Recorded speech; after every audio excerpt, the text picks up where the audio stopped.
Before we continue, I want to speak directly to the hearts listening tonight. Those grieving, those remembering, those who have questions they've carried quietly for years. This next part of the teaching is for the places inside you that ache for reassurance, and for the souls you love who have already stepped through that doorway. Because this topic touches so many tender places, I want to spend a little more time speaking directly to some of the situations that trouble us the most. What about a long, difficult illness? From the soul's perspective, a drawn-out illness is never just meaningless suffering. Cayce often described such seasons as times when the soul, through the body, is working out old patterns, old imbalances, or learning deep compassion in ways that cannot be learned from a book. But when the end finally comes, the first awareness beyond death is very often one of immense relief. Think of muscles that have been tightly clenched for years suddenly being allowed to soften. Think of a mind that has been fogged with medication and pain suddenly becoming clear. For someone who has been bedridden, the awareness of being able to stand, move, turn, without effort, without tubes or wires or monitors, can feel like joy so strong it almost feels like laughter.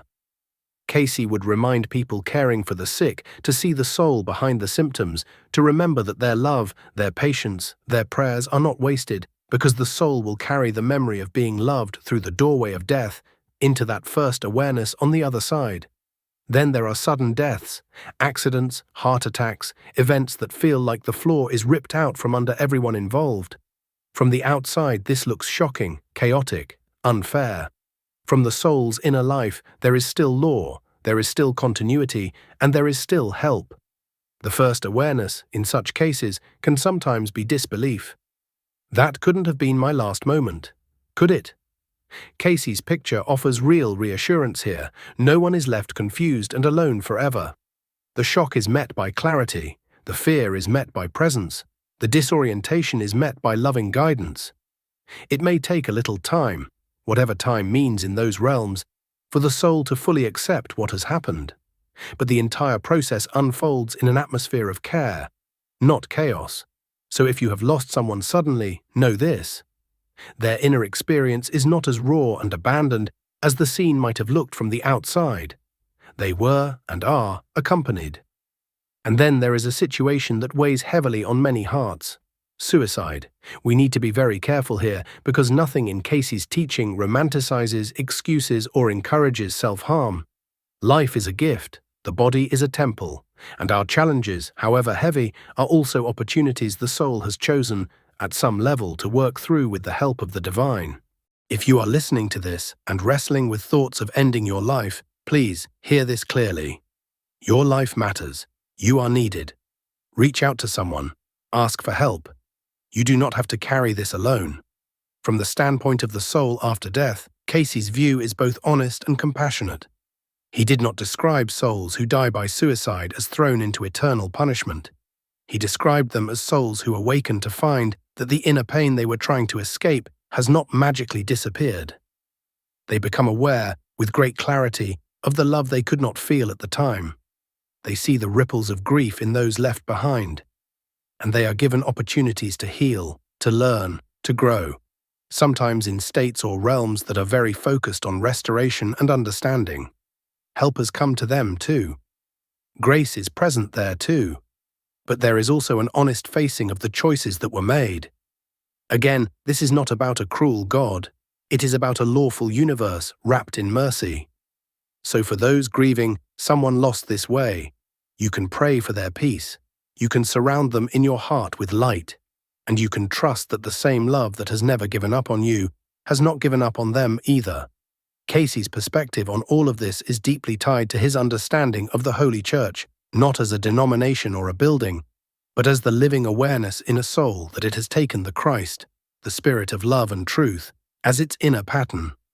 When he spoke of the Church, he spoke of those moments when, in your own heart, you say, "Yes, I want my life to be shaped by this love.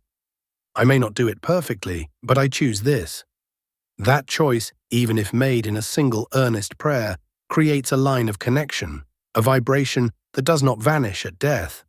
So imagine that when you take your first step beyond the body, one of your first awarenesses is of that inner yes echoing back to you, stronger, clearer, more radiant than ever. The spirit that walked with you here walks with you there. Finally, let's bring this all the way home into ordinary days and ordinary choices. If you knew, really knew, that the first awareness beyond death would be of your own vibration, your own capacity to love, your own willingness to forgive, how might that change the way you live this afternoon? Would you speak more gently to the person who annoys you? Would you take 5 minutes to actually feel gratitude for your body, even if it hurts, instead of only resenting it? Would you choose to tell someone you love them, not in a dramatic speech, but in a simple, sincere sentence, because you realize those small threads of affection are woven into something you will see again, from the other side? Cayce's readings do not ask us to become saints overnight. They ask us to become a little more conscious, a little more loving, a little more aligned with the best we already know. Think of your soul's first awareness beyond death as a sunrise you are moving toward. Every act of kindness, every honest prayer, every moment you choose patience instead of rage is like clearing a cloud from that horizon. You are not earning God's love, you already have that. You are learning how to experience it. So the invitation is simple. Live today in a way that your future self, the self who one day steps through that doorway, will thank you for. Live so that when that moment comes, your first awareness beyond death can be met with a deep, quiet, "Yes, I recognize this. This is the love I have been trying to live in all along." And then, with whatever mixture of awe and relief and joy, you will be ready to take the next step, not into darkness, but into more life.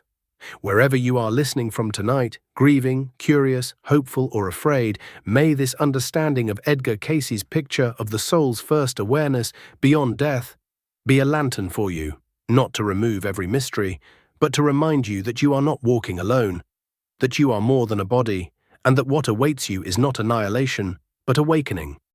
Wherever you are in your journey tonight, grieving, searching, hopeful, or afraid, may this understanding of Cayce's teachings bring light to your deepest questions. You are not walking alone, you are more than a body, and what awaits you is not darkness, but awakening. And remember, nothing real is ever lost. Love goes with you, love meets you, and love in the end is what you wake up in, on both sides of the veil.